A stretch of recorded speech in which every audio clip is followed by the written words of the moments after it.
Hey guys, it's me again. This is part 2 of my, what was my biggest mental mindfuck post-weight loss surgery.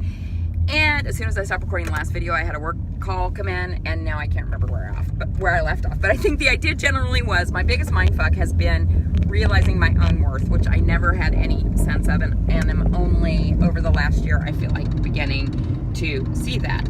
So what's another way that I'm discovering my worth is just the idea of taking the steps I need to take to eat healthy and exercise and move my body and drink my water and not drink too much alcohol and do the things that are right for me. So where is this a mental mindfuck? Well, part of it is it's a mental mindfuck because I oftentimes get caught up in how did I live my life this way for so long? How did I waste all this time not being 400 pounds, but thinking that I wasn't worth a crap. So that's been a bit of struggle. And then how to do things differently is a huge mindfuck. Okay, so here's I'm gonna give you 2 examples of things that sort of have stressed me out and where I've made decisions. And these are really insignificant things, but this is the kind of shit I think about all the time, which is probably why I always have something to talk about, because my mind's always going like 9 million miles an hour. Okay, this is a dating related thing. So one of these issues over the last year and a half has been kind of understanding dating and men and what I'm looking for and where my bar is in terms of who someone is and how they treat me and just sort of knowing what am I looking for. Okay, these are the things. So, and I don't believe in these like huge lists of this has to be somebody who makes this amount of money or does that. I don't believe in those kinds of lists, but there are core things that are important to me. And I actually wrote in 1 mile. Stay to the left to State Route 60 East, Pomona. I don't know where I'm at, Stay to the left. so I have to listen to the Waze directions. But so I actually thought about it. What are these things about a person, not what their career is or necessarily how they look, but from a look perspective, it has to be somebody that I am very physically attracted to and have strong chemistry and connection with, but not like you have to be 6 foot tall and well, you know what Gracie says my physical type is skinny white guys with a big nose. So anyway, but I didn't write that down because that's way too specific. But anyway, I came up with this list. So I've been dating a lot of people, and nobody's really clicked in the last few months. And I had gone out with this guy twice. And the very first time I met him, I was like, as soon as he sat down, I was like, yeah, no, pass. But then as we started talking, he was smart and he relaxed a little bit and wasn't so nervous. I was like, yeah, maybe. And and I'm going to be honest, he had a little bit of a Hollywood pedigree in terms of who his parents were. That was probably intriguing to me.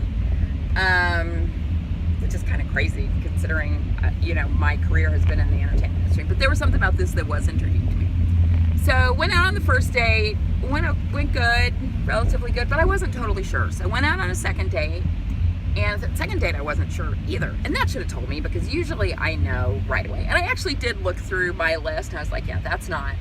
There are many things on this list that he isn't. And, but I still wasn't sure. So he had asked me out again for a weekend, for 4th of July weekend, and I had said, well, and he lived pretty far away. I had said, on Sunday I'm hanging out with my girlfriend, and I know we're probably going to be drinking, so I'm not going to want to drive anywhere, although I would prefer to meet you halfway, because it's really far, and I feel like maybe there's an extra. Stay to the left. Then stay to the left to State Route 60 East, Pomona. He was like, no, it's totally fine. I'll drive up there. Okay. So my friend and I went out. We had champagne brunch. We came back to my house. We're out at the pool. And he drove like an hour and a half to get there. Well, as soon as I went out to the pool, I went out of the pool to meet him and bring him in at his car, I knew it was a no-go. It was very clear to me. I was not physically attracted to this person. It just wasn't. It wasn't a go. But in my head, I'm like, oh my God, he drove so far. I can't just tell him to go home. And I can't just say it's not a fit after he drove this far. So I was really mean, I was really uncomfortable with it. And then, well, never mind what other weird thing happened, but Stay to the left. State Route 60 So- East, Pomona. we're hanging out at the pool, and he goes to the bathroom, and my friend says to me, "That is so not your type. That is not your type." I'm like, "I know, but what do I do? He drove all this way." She's like, "Girl, you went to New Hampshire for somebody. You can send him home on his hour-and-a-half drive because it's just not a fit." I was so incredibly uncomfortable with that idea of hurting this guy's feelings who I didn't even know, because I felt like, well, he drove all this way, so I have to, what, sleep with him? No, of course not. But I couldn't get over how in my head I would rather put myself in a situation that's going to make me very uncomfortable than to just say, "I'm sorry, it's not a fit. And I realize you drove an hour and a half, but I'm sorry." So he got up and went out to his car to get something, and my friend was like, "You need to go." I'm like, "What do I do?" She goes, "Well, I'm leaving soon, so I think you need to go tell him that it's not a match." And it was so hard for me to do, but I did. I went out and I said, "I'm sorry, I'm feeling like it's really not a connection." And he's like, "Well, does that mean you want me to go home?" I said, "Yeah, I think so." And he did. He was very nice about it, unfriended me on all the things afterwards, which is fine. But that was like a super aha moment for me. If my friend hadn't... In a quarter of a mile. Exit to exit 1B, Whittier Boulevard. If my friend hadn't been there supporting me, would I have... I mean, who knows? I don't think I would have, I don't know. But it's like, okay, what level... I am allowed to say that somebody isn't a fit. I am worth, In 1,000 feet. not putting Exit myself right. in Then uncomfortable stay to the situations right. just because I don't want somebody to feel bad. So that's one example. That's one big example. And that was a big aha. I thought about that for days. That was big for me. The other thing was very simple. Yesterday, I was doing a barbecue. My brother and sister-in-law are here. I had invited, my family, my stepkids, my mom, my brothers, and my WLS friends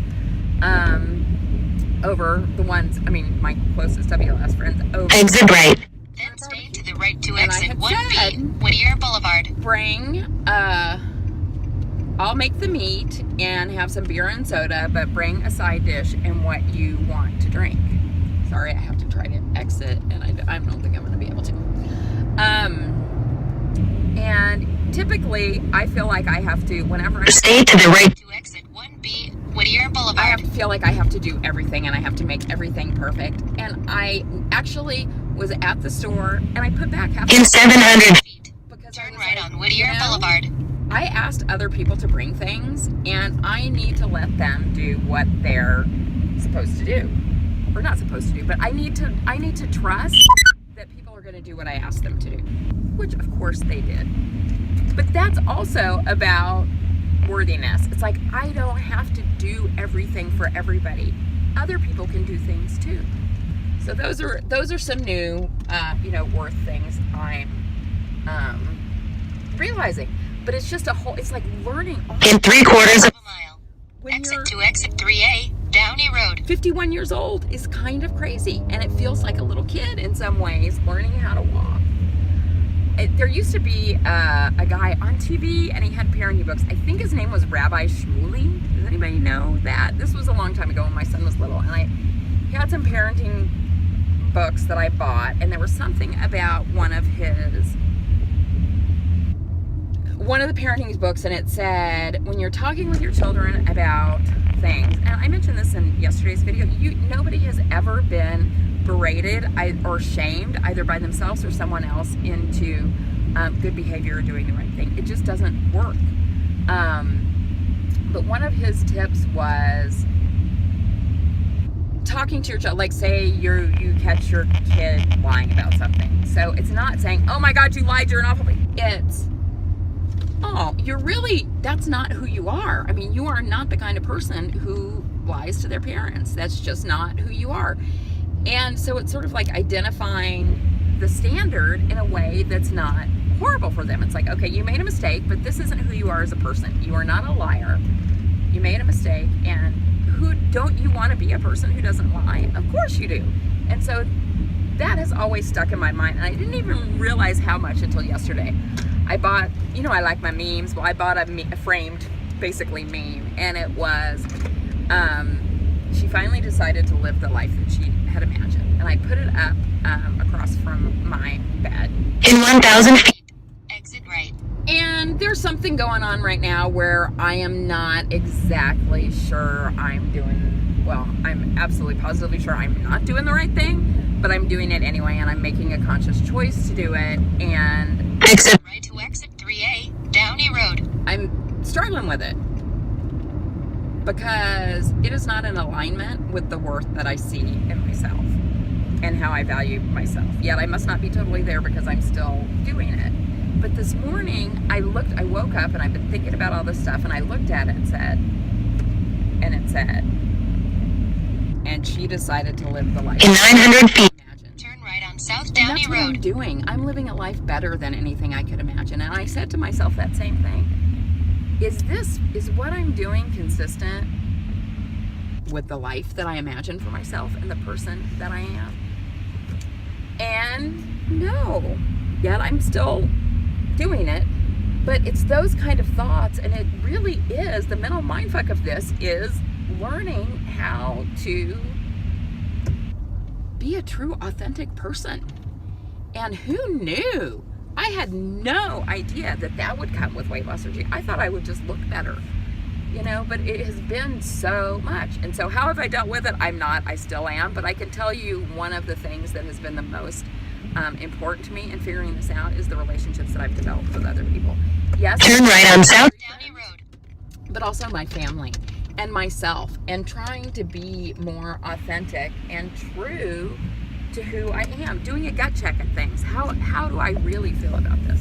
So anyway, that's my mental mindfuck. That took all of the time and was all of the babbling. So I love you guys. Thanks for listening. In half a mile, turn left on Whittier Boulevard. And I really want to see your videos on what your biggest mental mindfuck was. All right, talk to you later. Bye.